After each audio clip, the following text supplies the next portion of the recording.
सावन में जो है मांस खाने पर पाबंदी होती है, हम सबको पता है। तो सावन में क्यों नहीं मांस खाना चाहिए? इसका कोई साइंटिफिक रीज़न है क्या वेदों में, पुराणों में? आप क्या कहेंगे? देखिए, ये एक प्रकार की हिपोक्रेसी है, ये एक प्रकार का पाखंड है, ये एक प्रकार का डबल स्टैंडर्ड है, ये एक प्रकार का दोगलापन है। मैं इसको सीधा कहूँगा। अगर शास्त्रों की दृष्टि में देखें कि हम कहते हैं कि अभी नवरात्रे आ गए, 9 दिन तक मांस नहीं खाना, अभी सावन आ गया तो इतने 1 महीने श्रावण के मास में पूरा मांस नहीं खाना। फिर कुछ लोग कहते हैं नहीं, तुम मंगलवार को मत खाना, सोमवार को खा लेना, फिर बृहस्पति को मत खाना, फिर शनिवार को मत खाना, फिर एतवार को खा सकते हो, रविवार को खा सकते हो।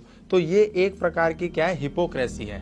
भाई, आप किसी मुर्गे को लाओ और उसको मारो, नॉन भादों में मारो, चाहे अश्विन में मारो, चाहे चैत्र में मारो, चाहे सावन में मारो, चीख तो उसकी बराबर निकलनी है ना। तो वेद या शास्त्र जो मनुस्मृति कहती है वो कई प्रकार के मांस के दोषी हैं। ऐसा नहीं है कि मैं मांस नहीं खाता हूं, आप खाते हैं, मैं सिर्फ आपको सर्व करता हूं तो मैं भी दोषी हूं। महर्षि मनु कहते हैं कि कई प्रकार के दोषी हैं, मांस को काटने वाला, मांस को परोसने वाला, मांस को लाने वाला, मांस को मारने वाला, यानी कि किसी भी जीव की हत्या करने वाला, जीव को मार करके खाने वाला। तो ये एक प्रकार की हिपोक्रेसी है कि सावन में नहीं खाना। सनातन धर्म कहता है मांस को किसी भी स्थिति में नहीं सेवन करना, खाना ही नहीं है। क्यों? क्योंकि खाने योग्य ही नहीं है। सनातन धर्म की दृष्टि में 2 प्रकार की बातें कही हैं, 2 प्रकार के भोज्य पदार्थ हैं। एक है भक्ष्य पदार्थ, दूसरा है अभक्ष्य पदार्थ।